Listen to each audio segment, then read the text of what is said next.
Et ce soir, nous recevons Benoît Arengade. Bonsoir, Benoît Arengade. Merci d'être avec nous. Vous êtes administrateur de l'AFM Téléthon.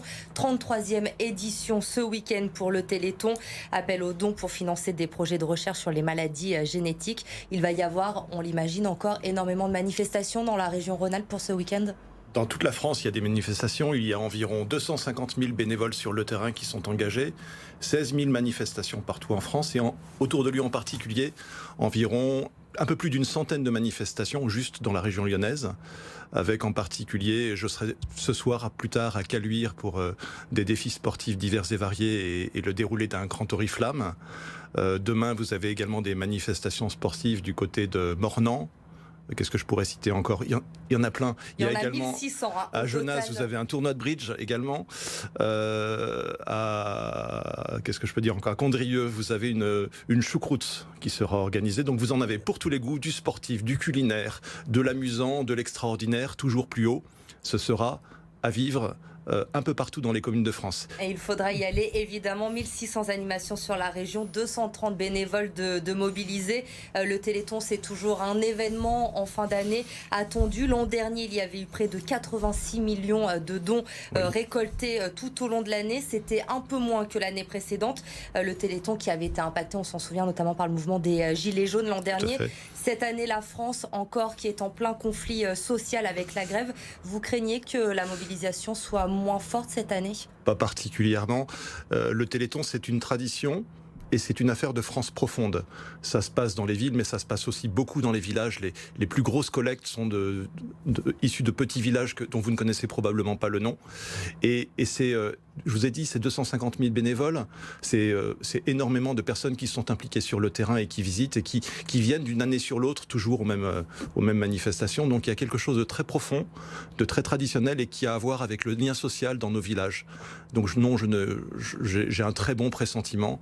Je pense qu'on va vivre un très beau Téléthon, à la fois sur le plan festif, mais également sur le plan du résultat. Et c'est toujours important de lancer ces appels aux dons, puisque la recherche en a besoin. Oui. Votre fils, vous, est atteint de la myopathie de Duchenne. C'était l'un des ambassadeurs du Téléthon en 2015. Grâce à la recherche, justement, des essais cliniques sont prévus l'année prochaine. Sans le Téléthon, ces avancées ne seraient pas possibles aujourd'hui. C'est important de le dire aussi. Alors, des essais cliniques sont déjà en cours pour la myopathie de Duchenne. D'autres vont être lancés l'année prochaine.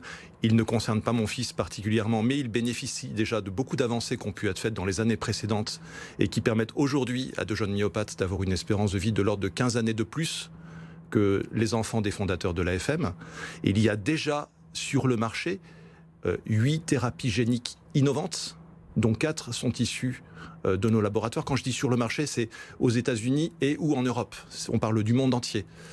Et il y a cette année a été mise sur le marché la toute première thérapie génique soignant une maladie neuromusculaire grave.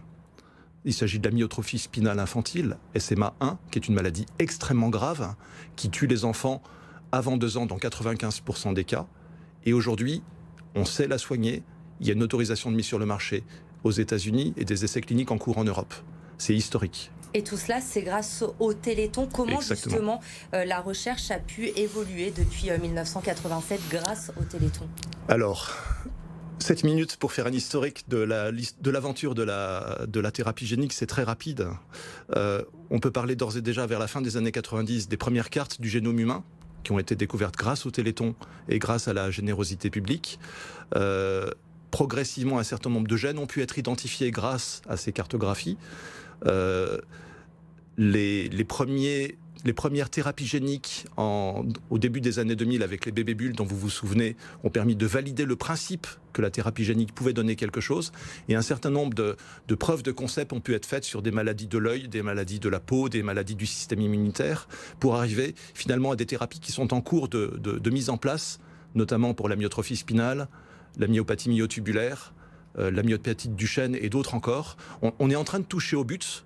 Depuis 2 ou 3 ans environ, le monde vit quelque chose de tout à fait étonnant avec, on pourrait appeler ça une révolution de la thérapie génique qui enfin, vraiment enfin, commence à intéresser les grands laboratoires. Qu'est-ce que vous répondez aux gens qui disent qu'on a déjà beaucoup donné au Téléthon ? Je leur dis merci pour commencer, parce que oui, vous avez beaucoup donné et nous avons aussi beaucoup investi. L'AFM a investi 700 millions au fil des années dans la thérapie génique. c'est probablement plus que l'État français. C'est même certainement plus que l'État français. Et ce que je leur dis également, c'est que l'aventure n'est pas terminée parce que identifier la thérapie, ça n'est pas tout. Il faut également la développer, il faut savoir la produire, il faut organiser des essais cliniques.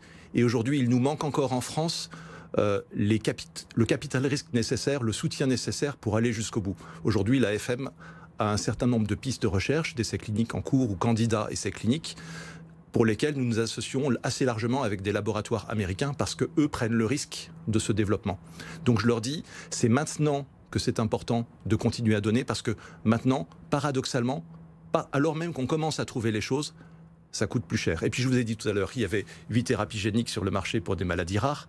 Savez-vous qu'il y a près de 8000 maladies rares? Elles sont toutes très différentes les unes des autres. On est très très loin du compte encore. Et donc c'est pour ça qu'il faut encore continuer à être généreux avec le Téléthon et vous avez besoin de ces dons. Le Téléthon, clairement, il vous a aidé, vous, au quotidien et votre famille? Alors oui, il nous aide et il nous aide de deux manières. Il nous aide d'une manière très psychologique, j'ai envie de dire, parce que c'est une fête étonnante. Et c'est un moment où ma famille, mon fils en particulier et moi-même, nous sentons très soutenus par toutes ces personnes, que je remercie d'ailleurs, qui s'investissent et qui ne sont pas forcément touchées. Moi, ce qui me frappe, c'est l'engagement bénévole de personnes qui ne sont pas directement touchées par la maladie. Et ce, depuis si longtemps. Je connais des personnes qui sont engagées depuis pratiquement l'origine.